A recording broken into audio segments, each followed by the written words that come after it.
नमस्ते बच्चों, मैं आपकी अपनी शिक्षिका अर्चना द्विवेदी आज आपके समक्ष बाल भारती का पाठ तीसरा असली गहने लेकर के प्रस्तुत हुई हूँ।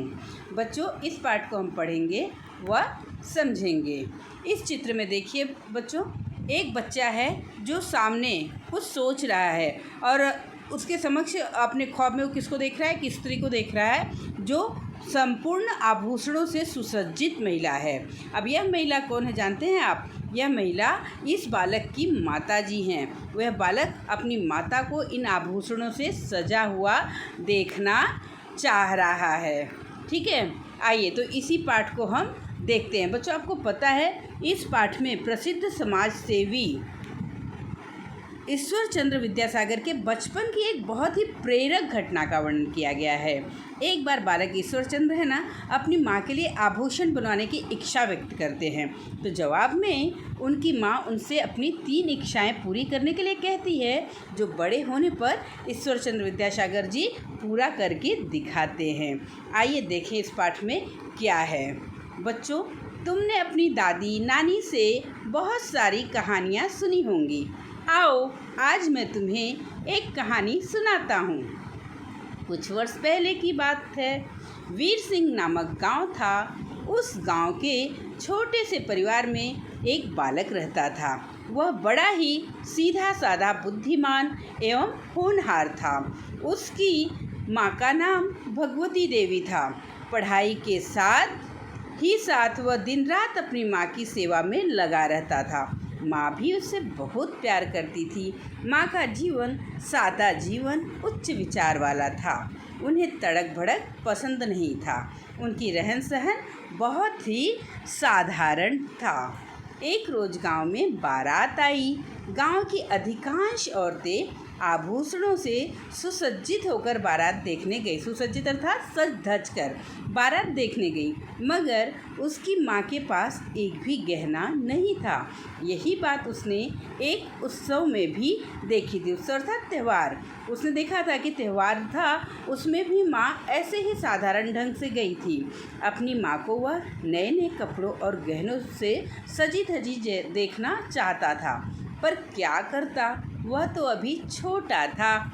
उसने मन ही मन तय कर लिया कि बड़ा होकर वह भी अपनी माँ के लिए गहने जरूर बनवाएगा। उसे भी लगता था कि गांव की सारी औरतें सज धज कर जाती हैं, मेरी माता भी सज धज कर कहीं पर भी जाए। एक रात भोजन करने के बाद माँ के पैर दबाते समय उसने मन की बात स्पष्ट करने के लिए पूछा, माँ, तुम्हारे पास अच्छा कपड़ा और कोई गहना नहीं है ना? नहीं तो, मगर बात क्या है बेटा? माँ ने अचरज से पूछा। माँ, मेरी इच्छा है कि तुम भी गांव की अन्य औरतों की तरह नए कपड़े पहनो और गहनों से सज धज कर किसी आयोजन में जाया करो। फिर बालक ने पुलकित होकर कहा, माँ, बड़ा होने पर मैं तुम्हारे लिए अच्छे अच्छे कपड़े लाऊंगा, तुम्हारे लिए गहने भी बनवाऊंगा। अच्छा, तो यह बात है। बेटे के प्यार में माँ का गला भर आया। माँ का गला भरा। गला भराना अर्थात एकदम भावुक हो जाते हैं ना किसी की बात को सुन करके। तो माँ अपने नन्हे से प्यारे से बच्चे की यह बात सुनकर क्या हो गई? भावुक हो गई।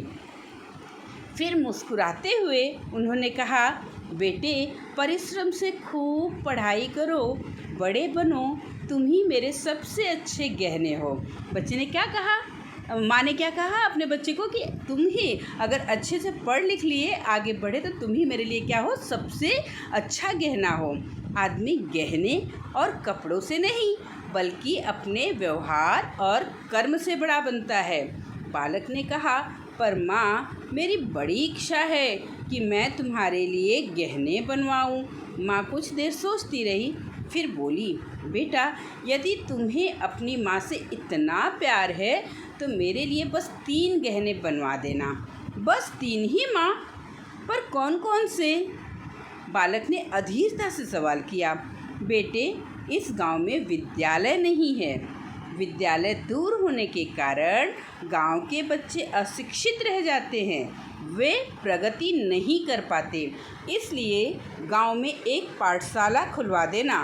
मरीजों के उपचार की कोई व्यवस्था नहीं है यहाँ। उचित उपचार के अभाव में छोटे बच्चे एवं जवान अकाल मृत्यु के शिकार हो जाते हैं, है ना। अकाल मृत्यु अर्थात जिनका अचानक उम्र से पहले किसी बीमारी की वजह से मृत्यु हो जाए, उसे अकाल मृत्यु कहते हैं। अतः एक अस्पताल की स्थापना करवा देना अर्थात एक अस्पताल बनवा देना। गरीब अनाथ बरसात में भीगते हैं, जाड़े में ठंड से ठिठुर कर अपनी रात गुजारते हैं। उनके रहने खाने के लिए एक अनाथालय बनवा दो। बस यही 3 असली गहने मेरे लिए बनवा देना। माँ ने बेटे की पीठ पर हाथ फेरते हुए कहा। बेटे की आंखों में आंसू छलक आए। आँखों में आंसू छलकाना अर्थात भाव विह्वल हो जाना। भाव विह्वल होकर के ईश्वरचंद्र की आंखों में क्या आ गया? बालक की आंखों में आंसू आ गया। वह सोचने लगा, माँ कभी भी अपने लिए कुछ नहीं मांगती, हमेशा दूसरों के लिए ही चिंतित रहती है।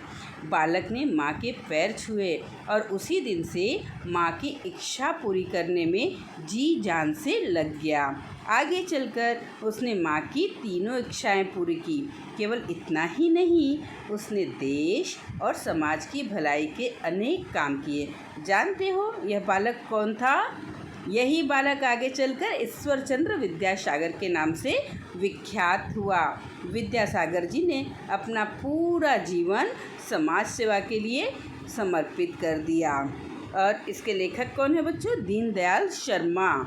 हाँ, उन्हें दिनेश्वर के नाम से भी जाना जाता है ना। कितना सुंदर पाठ कि लोग तो सिर्फ अपने विषय में सोचते हैं, परंतु जो अपने से ज़्यादा समाज के लिए सोचे, दूसरों के लिए सोचे, वही इंसान कहलाने के योग्य होता है। धन्यवाद।